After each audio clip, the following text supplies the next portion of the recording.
Hi everyone, welcome to online study. 10th class NCERT mathematics chapter number first real number, जिसे हम हिंदी में वास्तविक संख्याएं कहते हैं। आज हम इसका एक्सरसाइज नंबर 1.2 करने वाले हैं।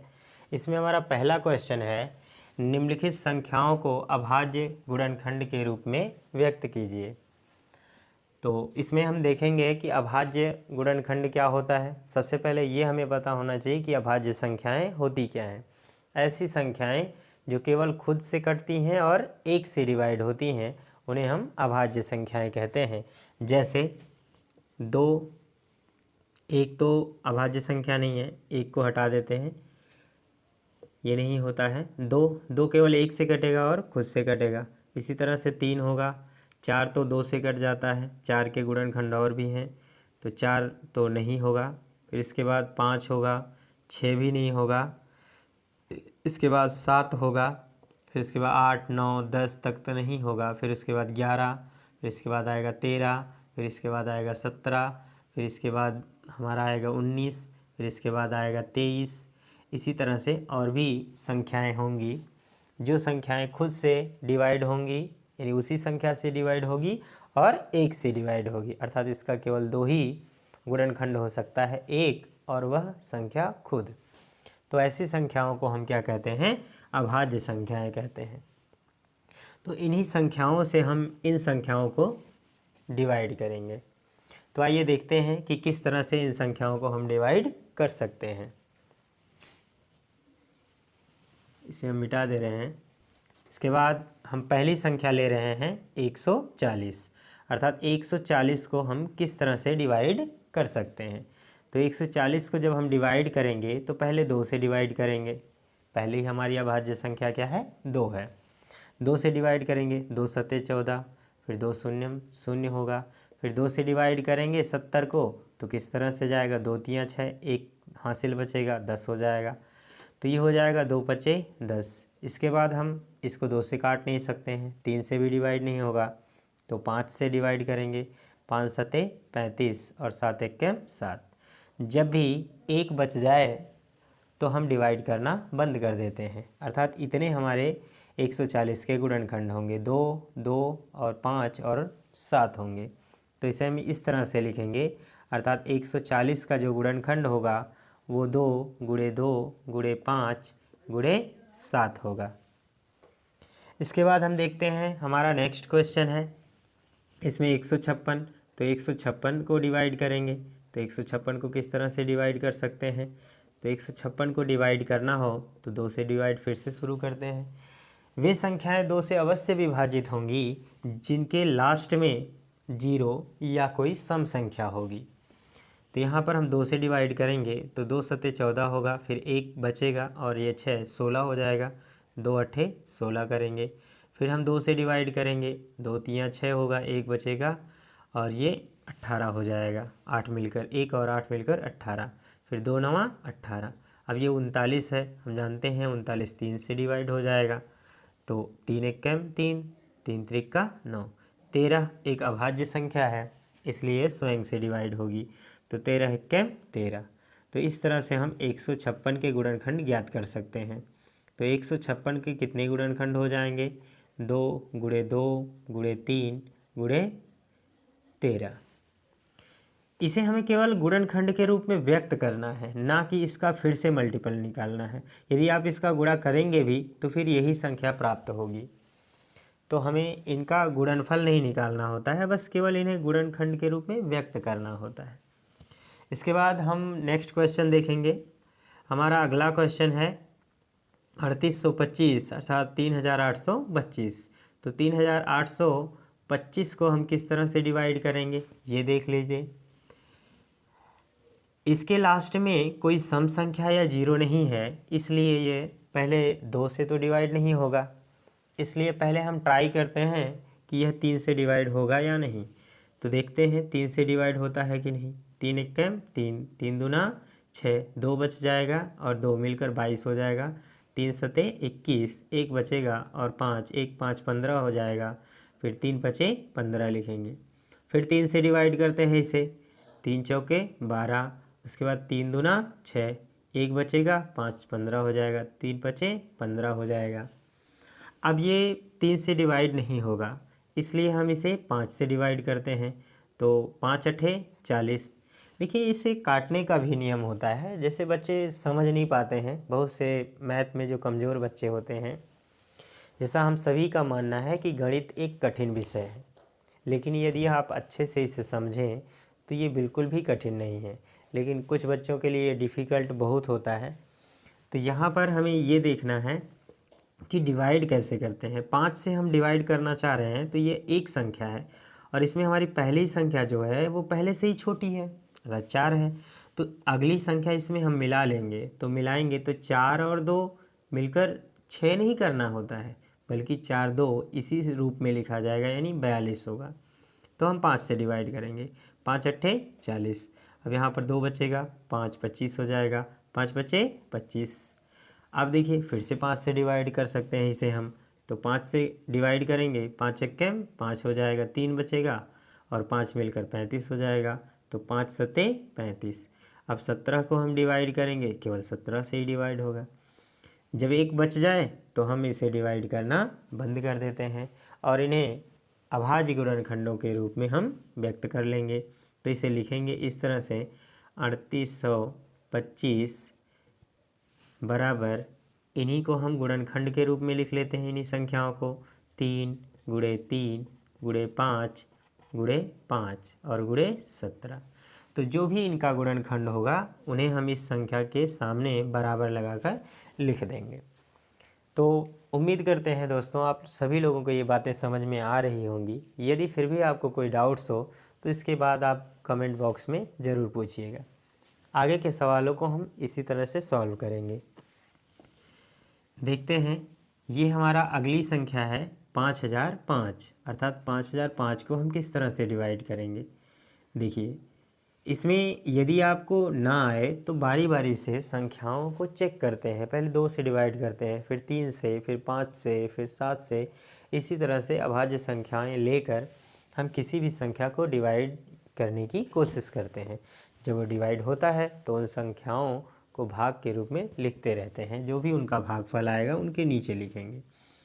तो ये संख्या लास्ट में 5 है, तो निश्चित रूप से ये 5 से डिवाइड होगी। 3 से डिवाइड एक बार करके चेक कर लेते हैं, 3 से डिवाइड नहीं हो सकता है। यहाँ पर हम अगर डिवाइड करें तो ये 3 एकम 3, 2 बचेगा 20, 3 छक 18, 2 बचेगा फिर 20, फिर 3 छक 18, फिर 2 25 हो जाएगा, फिर नहीं कटेगा। तो इस तरह से हम 5 से इसको डिवाइड करते हैं, 5 एकम 5 हो जाएगा। ये 5 शून्य 0, 5 शून्य 0, 5 एकम 5। अब इसके बाद हम इसे 7 से डिवाइड करने की कोशिश करते हैं, तो ये 7 एकम 7 हो जाएगा और 3 बचेगा, 30 7 चौक 28, 2 बचेगा 21 हो जाएगा, अर्थात ये 7 से डिवाइड हो सकता है। तो 7 एकम 7, 3 बचेगा 0, 30 हो जाएगा, फिर 7 चौके 28 और यहाँ पर 2 बचेगा, 2 और 1 मिलकर 21 हो जाएगा। तो 7 त्रिक 21 हम लिख लेंगे। अब देखिए ये 7 से डिवाइड नहीं हो सकता है, क्योंकि 7 अगर मिलाएंगे तो 7 दूना 14 कट जाएगा, 3 नहीं कटेगा, इसलिए इसे हम 7 से डिवाइड नहीं कर सकते हैं। तो देखते हैं, ये अगली संख्या अभाज्य है 11, 11 से हम काटते हैं, 11 एकम 11 और यहाँ पर बचेगा 3 और 3 मिलकर 33, 11 तियाँ 33, अर्थात फिर आ गया 13 और 13 को हम केवल 13 से ही डिवाइड कर सकते हैं, 13 एकम 13 और 1 आ जाए तो फिर डिवाइड करना बंद कर देते हैं। फिर यहाँ पर देखिए इसको इस तरह से लिखेंगे, 5005 बराबर लिख सकते हैं 5 गुणे 7 गुणे 11 गुणे 13। इस तरह से हम इसे व्यक्त कर सकते हैं। हमारी अगली संख्या है 7429। देखिए इसे किस तरह से डिवाइड किया जाएगा। तो देखिए लास्ट में 9 है, तो ये 5 से तो डिवाइड नहीं होगी, सबसे पहली बात। 7 से डिवाइड नहीं हो सकता है। यहाँ पर हमने अगर देखा तो 7 एकम 7, 7 छक 42 और 9 नहीं कटेगा। तो 11 से देखते हैं हम, 11, 11 छक्का 66 और ये 4 4 8 और 2 82, 11 सत्ते 77, फिर भी नहीं कटेगा। तो हम देखते हैं 13 से ये डिवाइड हो सकता है, नहीं होगा। यहाँ पर हम देखेंगे इसे 17 से डिवाइड करके। तो यहाँ पर देखिए पहली बार जब ये भाग जाएगा तो 7 में तो नहीं जाएगा, एक संख्या और मिला लें 74, तो 17 चौके 68, 68 6 74 होता है, अर्थात 6 बचेगा, 6 और 2 62 और 17 तियाँ 51। हमारा शेष बचेगा, जो शेष बचेगा वो यहाँ पर 9 2 11 11 बचेगा और 9 मिलकर 19 हो जाएगा। तो 17 सत्ते 119 हो जाएगा। इस तरह से हम डिवाइड कर सकते हैं। फिर ये 17 से डिवाइड नहीं होगा, अब ये 19 से डिवाइड होगा। तो 19 दूना 38, 5 43 होता है, 5 बचेगा और 7 57, 19 तियाँ 57। फिर यहाँ पर देखिए अब 23 एक अभाज्य संख्या है, इसलिए 23 से ही डिवाइड होगा, तो एक बार जाएगा। तो ये 74 और 29 को हम डिवाइड कर सकते हैं किस किस से, 17 से, 19 से और 23 से। तो इसके ये अभाज्य गुणनखंड हो जाएंगे। तो उम्मीद करते हैं दोस्तों ये पहला क्वेश्चन आप सभी लोगों को समझ में आया होगा। यदि फिर भी कोई डाउट है तो आप कमेंट बॉक्स में ज़रूर पूछिए, हम उसके जवाब देंगे। अब इसका स्क्रीनशॉट लीजिए, तो फिर हम अगला क्वेश्चन स्टार्ट करते हैं। हमारा नेक्स्ट क्वेश्चन है क्वेश्चन नंबर 2। पूर्णांकों के निम्नलिखित युग्मों के एलसीएम और एचसीएफ ज्ञात कीजिए तथा जांच कीजिए कि दो संख्याओं का गुणनफल बराबर होता है उनके एलसीएम और गुणे एचसीएफ के। अर्थात दो संख्याओं का जो एलसीएम और एचसीएफ होता है उनका गुणनफल उन दोनों संख्याओं के गुणनफल के बराबर होता है। यहाँ पर हम आपको बता दें कि यह एक सूत्र भी है। इसकी सहायता से यदि हमें किसी भी दो संख्याओं का एलसीएम या एचसीएफ पता हो और साथ में वो दो संख्याएं भी पता हों तो हम उनका एचसीएफ ज्ञात कर सकते हैं, या फिर एचसीएफ ज्ञात हो तो एलसीएम ज्ञात कर सकते हैं। तो यहाँ पर हम पहला सवाल देखते हैं कि इनका एलसीएम और एचसीएफ क्या होगा, और उसके बाद फिर इसकी जांच भी हम कर लेंगे। तो यहाँ पर देखिए पहला सवाल है 26 और 91। तो सबसे पहले हम 26 और 91 का गुणनखंड करते हैं। तो ये हो जाएगा 26 को अगर डिवाइड करेंगे, आप इसे रफ कार्य में इस तरह से कर लीजिएगा। 26 को डिवाइड करिए, पहले 2 से डिवाइड करेंगे, 2 एकम 2, 2 तियाँ 6, फिर 13 से डिवाइड होगा, 1 आ जाएगा।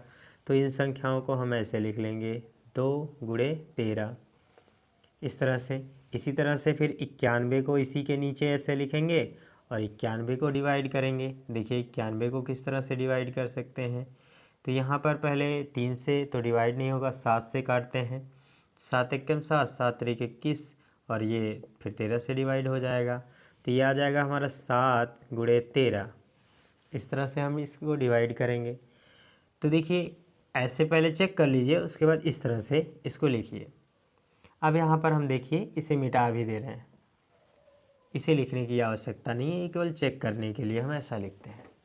यहाँ पर अब एचसीएफ क्या होता है, किन्हीं भी दो संख्याओं के गुणनखंड में, अभाज्य गुणनखंडों में जो संख्याएं दोनों में शामिल होती हैं वही उनका एचसीएफ होता है।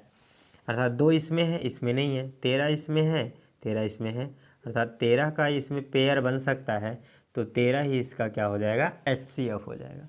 बट एलसीएम क्या होता है, इसे देखने के लिए एलसीएम यहाँ पर क्या होगा, एलसीएम बराबर यहाँ पर हम लिखेंगे जिसका पेयर बन गया अर्थात जोड़ा बन गया है उसे तो हम एक बार लिखेंगे, और साथ में जिनका जोड़ा नहीं बना है उन संख्याओं को भी हम नोट करेंगे।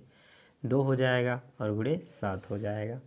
तो इस तरह से इतनी संख्याएं आ जाएंगी और इसका हम मल्टीपल कर लेते हैं, तो 13 दूना 26 हो जाएगा। और 26 में जब हम 7 का डिवाइड करेंगे तो यहाँ पर 7 छक 42 के 2 और 7 दूना 14 4 18। इस तरह से ये हमारा आ जाएगा 182। तो किसी भी संख्या का एलसीएम और एचसीएफ निकालना है तो सबसे पहले उसका हम क्या करेंगे, गुणनखंड करेंगे।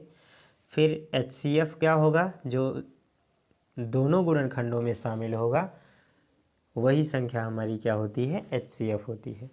और LCM अर्थात लीस्ट कॉमन फैक्टर कहें तो यहाँ पर क्या होगा, जिनका जोड़ा बना है उसे भी लिखेंगे और जिनका जोड़ा नहीं बना है उनको भी लिखेंगे। फ़र्क सिर्फ इतना होता है कि जिनका जोड़ा बना है उन्हें एक बार लिख रहे हैं, बाकी जिनका नहीं भी बना है उन्हें भी हम ऐसे लिखते हैं और इनका मल्टीप्लाई करते हैं। तो ये संख्याएं होती हैं। आगे देखते हैं हम अगला क्वेश्चन। इस क्वेश्चन को सॉल्व करेंगे। इस क्वेश्चन को सॉल्व करने से पहले यहाँ पर हम इसकी जांच भी कर लेते हैं। तो जांच करेंगे तब यहाँ पर देखिए कैसे लिखेंगे, जांच करने के लिए इस सूत्र का इस्तेमाल करेंगे, दो संख्याओं का गुणनफल अर्थात इन दोनों संख्याओं का गुणनफल करेंगे। तो ये 26 गुणे 91 बराबर यहाँ पर होना चाहिए 1313 आया है सारी, और यहाँ पर 182। तो हम यहाँ पर डिवाइड करेंगे जब, तो देखिए क्या होगा, 13 का यहाँ पर पहले इसमें कर लेते हैं या फिर इसका भी कर लीजिए। 13 दूना 26 के 6, फिर 13 अट्ठे 13 छक 78, 13 सत्ते 91, 13 अट्ठे 104। और यहाँ पर हमारे पास 2 हासिल था तो 106 हो जाएगा, हासिल 10 हो जाएगा, फिर 13 एकम 13 और 10 23। तो ये हमारा आ जाएगा 23 और 66। फिर यहाँ पर देखिए इसका यदि आप मल्टीपल करेंगे तो पुनः आपको 23 और 66 अर्थात 2366 संख्या मिल जाएगी। आप इसे डिवाइड करके देख सकते हैं। हमारा नेक्स्ट क्वेश्चन होगा इसमें 510 का जब गुणनखंड करेंगे तो कौन सी संख्याएं मिलेंगी, और यहाँ पर 92 को डिवाइड करेंगे तो कौन सी संख्या मिलेगी। तो इन्हें हम पहले यहाँ पर डिवाइड कर भी लेते हैं। तो ये हो जाएगा 510 को जब डिवाइड करेंगे पहले 2 से डिवाइड करिए, 2 दूना 4, और यहाँ पर हमारा आएगा 1 बचेगा, 11 हो जाएगा, 2 पचे 10, 1 10 हो जाएगा, 2 पचे 10। फिर यहाँ पर 5 से डिवाइड करते हैं, 5 पचे 25 और 5 एक 5। फिर यहाँ पर देखिए किससे डिवाइड कर सकते हैं, अब ये 3 से डिवाइड कर सकते हैं। तो यहाँ पर हो जाएगा 3 एकम 3, 3 सते 21। उसके बाद 17 से भी डिवाइड कर सकते हैं। तो यहाँ पर हमारे पास संख्याएं ही हैं 2 5 3 17। तो इसे हम इस तरह से लिख लेंगे 2 गुणे 3 गुणे 5 गुणे 17। और 92 को भी इसी तरह से करेंगे। तो 92 को कैसे करेंगे, 92 को डिवाइड करने के लिए तो पहले 2 से, 2 चौके 8, फिर 1 बचेगा, यहाँ पर हो जाएगा 1 बचेगा तो 12 हो जाएगा, 2 छक 12, फिर 2 से डिवाइड कर लेंगे इसे। तो 2 से डिवाइड करने के बाद ये हमारी संख्या आ जाएगी, 2 से डिवाइड करने के बाद 2 दूना 4, 2 तियाँ 6, फिर यहाँ से 2 से नहीं डिवाइड होगा, अब ये 23 से डिवाइड होगा, 23 से। तो यहाँ पर हम लिख सकते हैं 2 गुणे 2 गुणे 23। तो ये केवल रफ के लिए है। अब यहाँ पर हमारा HCF क्या हो जाएगा, चेक करिए इसमें कौन सी संख्या क्या है, कॉमन है। तो ये दोनों कॉमन संख्या हैं, 3 इसमें कॉमन नहीं है, 5 भी कॉमन नहीं है, 2 और कॉमन नहीं है। तो इस तरह से हमारा ये 2 हमारा हो जाएगा HCF। और LCM क्या हो जाएगा, LCM ये 2 संख्या हो जाएगी और साथ में ये भी 2 हो जाएगा। उसके बाद फिर ये 3 और 5, 3 गुणे 5 और गुणे 17 गुणे 23 भी हम यहाँ पर लिख लेंगे। और जब इसका हम डिवाइड करेंगे तो देखिए हमें कौन सी संख्या मिल सकती है।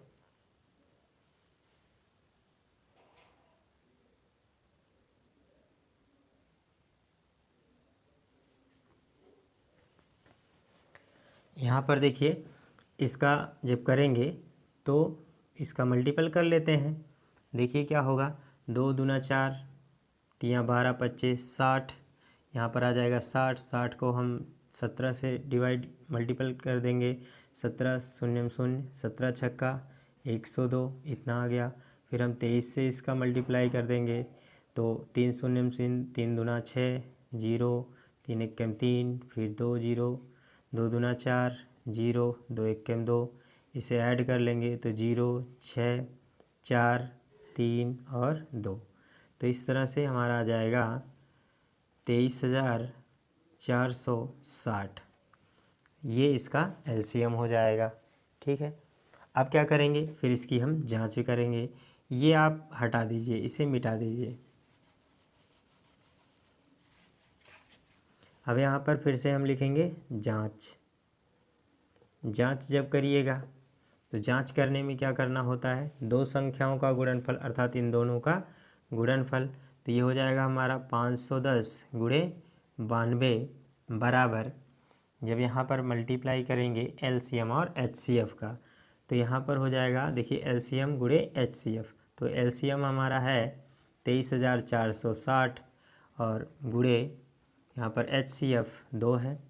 इसे जब हम मल्टीप्लाई करेंगे तो इधर 2 0, 2 0 0, 2 छक 12 और 2 चौके 8 और 1 9, 2 3 6 और 2 दूना 4 हो जाएगा। इसका भी आप मल्टीपल करिए तो यही संख्या आपको प्राप्त होगी, इसमें कोई डाउट नहीं होगा। आप इसका मल्टीप्लाई करके देख सकते हैं। आप इतना नोट करिए, फिर इसके बाद हम अगले सवाल की तरफ बढ़ते हैं। हमारा अगला सवाल है 336 और 54 का हमें एलसीएम और एचसीएफ ज्ञात करना है, साथ में इसकी जांच भी करनी है इस सूत्र के माध्यम से। तो यहाँ पर देखेंगे, पहले हम डिवाइड करेंगे। आप इसको यहाँ पर लिखिए, 336 को पहले हम डिवाइड करेंगे। तो सबसे पहले इनको डिवाइड करके चेक भी कर लेते हैं। तो 336 को जब आप डिवाइड करेंगे, पहले 2 से, 2 1 कम 2, 1 बचेगा 13, 2 छक 12, 1 बचेगा 16, 2 8 16, फिर 2 से डिवाइड करिए, 2 8 16, 2 चौके 8, 2 से डिवाइड करिए, 2 चौके 8, 2 दूना 4, फिर 2 से डिवाइड करिए, तो ये हो जाएगा हमारा यहाँ पर 2 दूना 4, 2 1 कम 2, फिर 3 सते 21, फिर 7 से डिवाइड कर लेंगे तो ये संख्याएं हमारे पास आ जाएंगी, 2 4 बार और 3 और 7।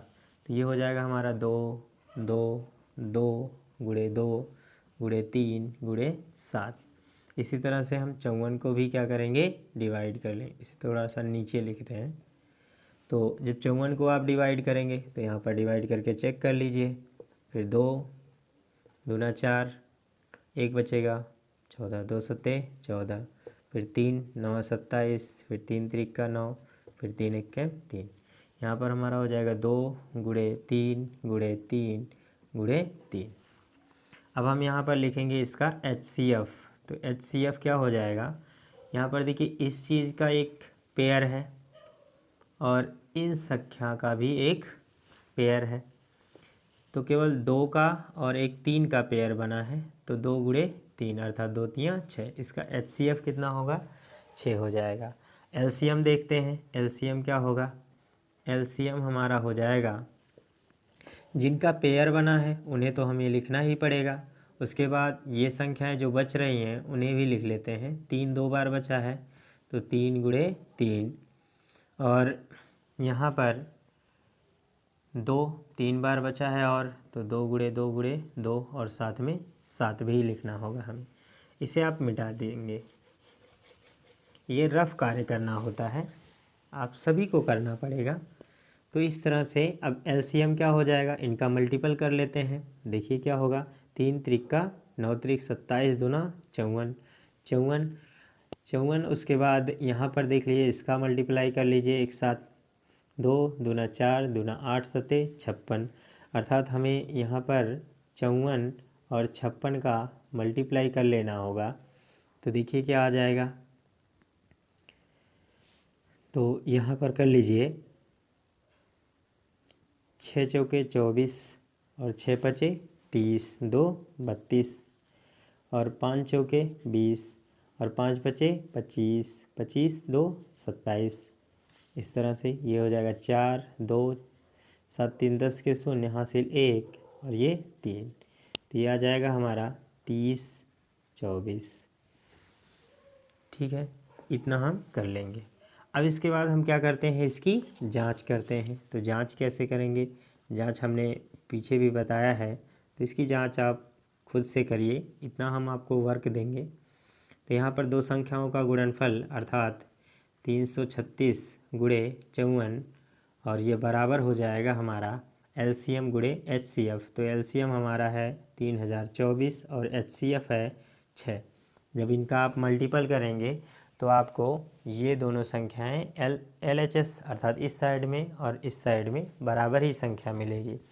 तो आप इसे खुद भी कर सकते हैं, फिर भी हम करके बता दे रहे हैं आप लोगों को। 6 चौक 24, 24 के 4, 6 दूना 12, 12 दो 14, ये हो जाएगा, और 6 त्रिक 18, यहाँ पर हो जाएगा ये 18 बराबर। आप इसका भी मल्टीप्लाई करिए तो ये ही संख्या हमें प्राप्त होगी। तो इस तरह से हम अपने दूसरे क्वेश्चन को भी सॉल्व कर सकते हैं। आप इसका स्क्रीनशॉट लीजिए, फिर हम अगला क्वेश्चन स्टार्ट करते हैं। इसके बाद हम देखेंगे हमारा अगला क्वेश्चन, क्वेश्चन नंबर 3।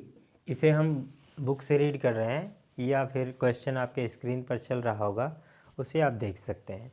हमारा तीसरा क्वेश्चन है कि अभाज्य गुणनखंड विधि द्वारा निम्नलिखित पूर्णांकों के LCM और HCF ज्ञात कीजिए। तो इसमें हमारा पहला सवाल दिया है 12, 15 और 21। तो इसमें पहला सवाल हमको दे रखा है 12, 15 और 21। इसका हमें LCM और HCF निकालना है। आप यहाँ पर और लिख लीजिए। तो देखिए पिछले सवाल की तरह पुनः इसमें भी हम गुणनखंड करेंगे। तो 12, 12 का गुणनखंड करेंगे 2 गुणे 2 गुणे 3, 2 दूना 4 तियाँ 12 होगा। इसी तरह से 15 का भी कर लेंगे, तो 3 गुणे 5 कर लेंगे। इस तरह से इसके बाद 3 बचे 15 हो जाएगा। फिर 21 का भी ऐसे ही करेंगे, तो 21 का करिए। तो 21 का करेंगे तो 3 सते 21। इसके बाद और कोई इसका मल्टीपल नहीं है। यदि हम करेंगे भी तो केवल इसका और एक गुणनखंड होगा, और वह क्या होगा, केवल 1 होगा। इसे आप एक बगल में लिख सकते हैं। तो यहाँ पर ये लिखना नहीं होता है, आपको अंडरस्टैंड रखना होगा। इसे लिखने की आवश्यकता नहीं होती है। यहाँ पर देखिए अब इसका क्या होगा, HCF पहले देखते हैं। तो इसमें कौन सी संख्या कॉमन है, ये 3 वाली संख्या देखिए कॉमन है। तो ये 3 कॉमन है सभी में, तो ये हमारा यही HCF हो जाएगा 3। अब इसका हम क्या करेंगे, LCM देखेंगे। तो पिछले सवाल की तरह LCM हो जाएगा हमारा, यहाँ पर जिसका जोड़ा बना है वो उसको लिख लेंगे एक बार। उसके बाद बाकी जो संख्याएं बची हैं उन्हें लिखते हैं 2 गुणे 2 गुणे 5 गुणे 7। ठीक है, अर्थात यहाँ पर देखिए 3 दूना 6 दूना 12, 12 पंजे 60 और 6 सत्ते 42, ये हो जाएगा हमारा 420। तो इसका HCF क्या होगा, 3 होगा, और LCM कितना होगा, 420। बस इसमें इतना ही करना है, इसमें कोई जांच नहीं करनी है। तो इस सवाल को आप इस तरीके से कर सकते हैं। फिर हम अगला क्वेश्चन देखेंगे। अगला क्वेश्चन दे रखा है 17, 23 और 29। क्या दे रखा है, 17, 23 और 29। तो हमारा दूसरा सवाल होगा इसमें 17, 23 और 29। तो इसका हम कैसे करेंगे, देखिए इसमें 17 को यदि हम डिवाइड करें तो 17 एक अभाज्य संख्या है, तो इसका और कोई भी गुणनखंड नहीं है। तो इसको हम 17 गुणे 1 लिख सकते हैं। यहाँ पर 23 है, 23 को भी ऐसे ही लिख सकते हैं, ये हो जाएगा। फिर 29 है, तो 29 को भी इसी तरह से लिख सकते हैं और गुणे 1 कर सकते हैं। तो HCF इसका क्या हो जाएगा, इसमें 1 के अतिरिक्त और कोई भी ऐसी संख्या नहीं है जो तीनों अभाज्य गुणनखंडों में शामिल हो, इसलिए इसका HCF क्या होगा, 1 हो जाएगा। अब LCM देखते हैं। LCM क्या हो जाएगा, LCM जब इसका करेंगे तो LCM में आपको 1 तो नहीं लिखना होता है, क्योंकि 1 का मल्टीपल 1 ही आएगा। तो यहाँ पर 17 गुणे 23 और गुणे 29, इसका जब आप मल्टीपल करेंगे तो आपको ये संख्या मिलेगी 11,339। ये संख्या आपको प्राप्त होगी। तो आपको इस सवाल को इस तरह से करना है। यदि कोई डाउट हो तो आप कमेंट बॉक्स में ज़रूर पूछिए। क्वेश्चन नंबर 3 का ही हमारा तीसरा सवाल है जिसमें दिया है 8, 9 और 25। तो इसका हम पहले अभाज्य गुणनखंड करेंगे, फिर इसके एलसीएम और एचसीएफ निकालते हैं। तो यहाँ पर देखिए क्या हो जाएगा, 8 का अभाज्य गुणनखंड करेंगे तो 2 गुणे 2 गुणे 2 आएगा। 9 का करेंगे तो 3 गुणे 3 आएगा। इसी तरह से 25 का करेंगे तो ये 5 गुणे 5 आ जाएगा। तो इसमें देख रहे हैं कि कोई भी संख्या क्या है, कॉमन नहीं है, इसलिए हम इसका एक मल्टीपल और बढ़ा लेते हैं 1। ठीक है, तो यहाँ पर क्या हो जाएगा, HCF कितना हो जाएगा, फिर से 1 हो जाएगा, क्योंकि 1 के सिवा ऐसी कोई संख्या नहीं है जो इसमें कॉमन हो। इस तरह से फिर LCM क्या हो जाएगा, LCM देखिए, LCM जो होगा इसमें हमारे को कोई भी जोड़ा नहीं है जो सब में शामिल हो, इसलिए हम यहाँ पर लिखेंगे 2 गुणे 2 गुणे 3 गुणे 3 गुणे 5 गुणे 5। 1 लिखने से कोई मतलब नहीं है, क्योंकि 1 का मल्टीपल उतना ही आता है। तो यहाँ पर देखिए किस तरह से डिवाइड करना है, 2 दूना 4, 4 पच्चे 20, 20 पच्चे 100, 3 छक 3 त्रिका 9। तो यहाँ पर देखिए किस तरह से करना है, 5 पच्चे 25, 25 का 25 दूना 50 दूना 100 हो जाएगा। उसके बाद 3 त्रिका 9। तो यहाँ पर हम क्या कर देंगे, यहाँ पर 1 2 और है, आप इसे और भी लिख लीजिए। तो देखिए क्या हो जाएगा, 5 पच्चे 25, 25 दूना 50 दूना 100 दूना 200, 3 त्रिका 9 दूना 18, अर्थात 1800। इसका एलसीएम क्या हो जाएगा, 1800। तो इस क्वेश्चन को हम इस तरह से कर सकते हैं। आप इसका स्क्रीनशॉट लीजिए, फिर हम अगले सवाल की तरफ आगे बढ़ते हैं।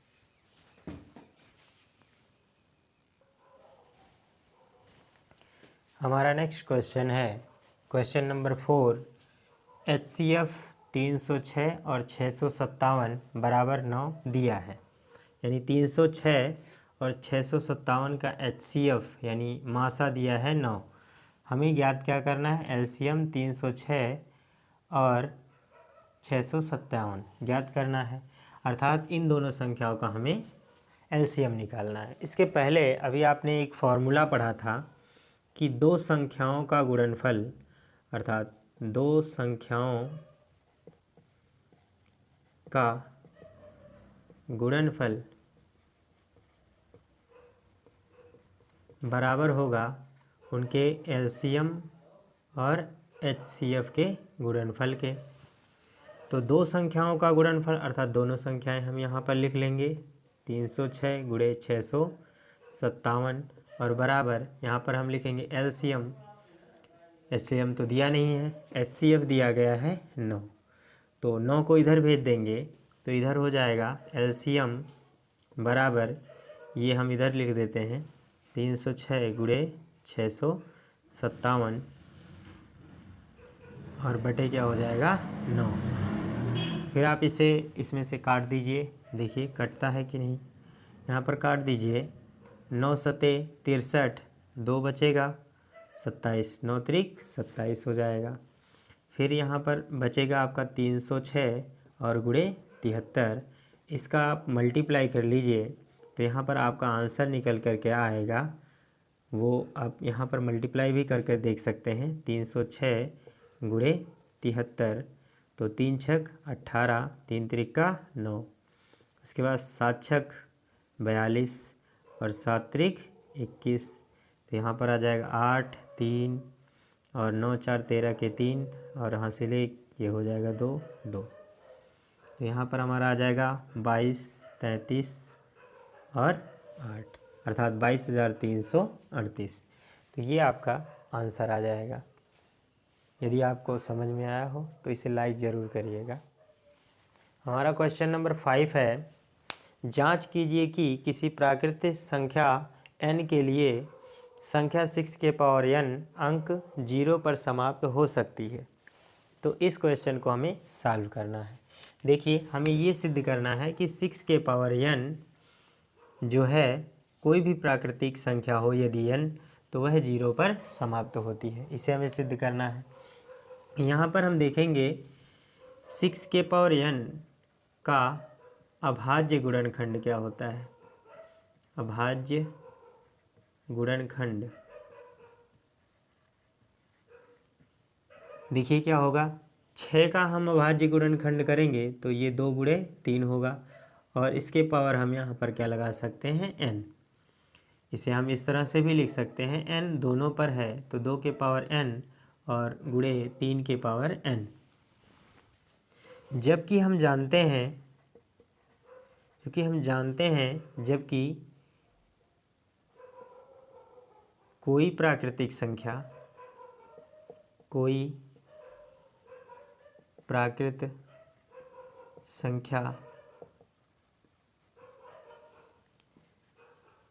यदि शून्य पर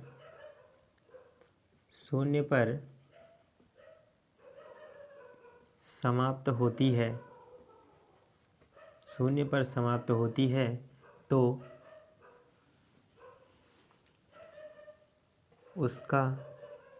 उसके अभाज्य गुणनखंड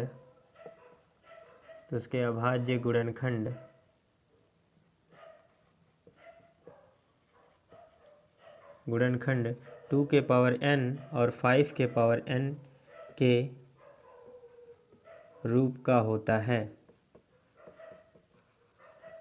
जबकि 6 के पावर n इस रूप का नहीं है। अतः हम लिख सकते हैं 6 के पावर n संख्या 0 पर नहीं समाप्त होगी।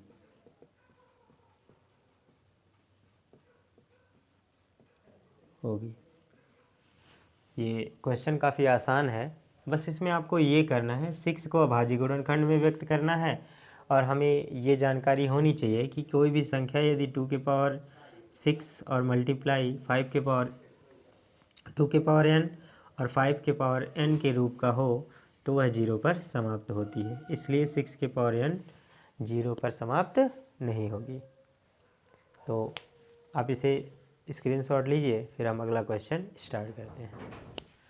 हमारा नेक्स्ट क्वेश्चन है क्वेश्चन नंबर 6।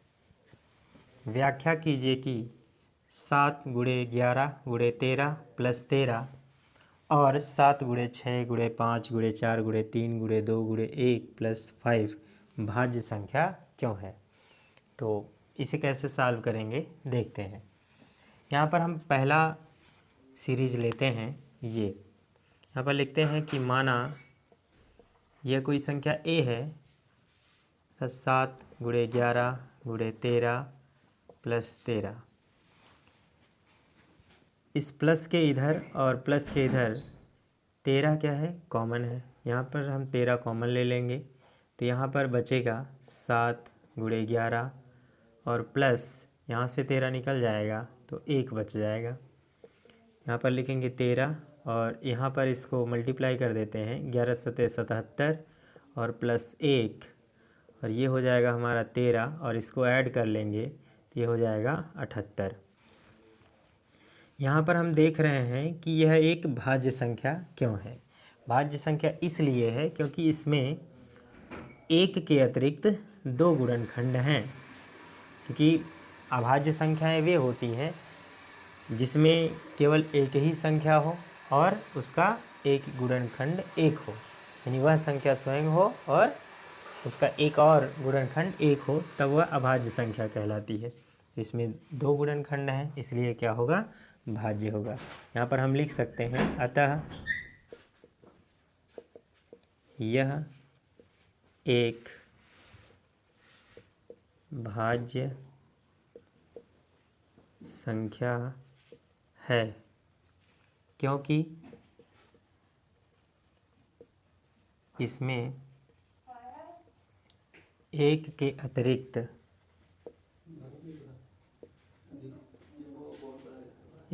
अतिरिक्त 2 अन्य गुणनखंड हैं, इसलिए यह एक भाज्य संख्या होंगी। इसी तरह से हम अगला क्वेश्चन भी सॉल्व करेंगे, देखते हैं। मान लेते हैं कि माना ये संख्या है b इज इक्वल टू, इसे हम लिख सकते हैं 7 × 6, 5, 4 × 3, 2 और 1 + 5। जिस तरह से इसमें हमने प्लस के इधर 13 और इधर था तो कॉमन ले लिया था, ठीक इसी तरह से इसमें भी देख रहे हैं हमारे पास 5 है, इधर भी 5 है, तो इस प्लस के इधर से हम 5 ले रहे हैं और उधर से भी 5 कॉमन ले रहे हैं, तो यहाँ पर बचेगा 7 और गुणे 6 गुणे यहाँ से 5 तो निकल गया, 4 गुणे 3 गुणे 2 और गुणे 1 और प्लस यहाँ भी क्या बच जाएगा, 1 बच जाएगा। तो इस तरह से कर लेंगे। अब यहाँ पर देखिए गुणा कैसे करेंगे, 5। अब इसको हम मल्टीप्लाई कर लेते हैं, यहाँ सब मल्टीप्लाई करेंगे तो ये हमारा आ जाएगा 1008 और ये प्लस हो जाएगा 9। अब इसका मल्टीप्लाई करके चेक कर लीजिएगा, तो यहाँ हो जाएगा 5 और इसको हम ऐड करेंगे तो ये हमारा हो जाएगा 1009।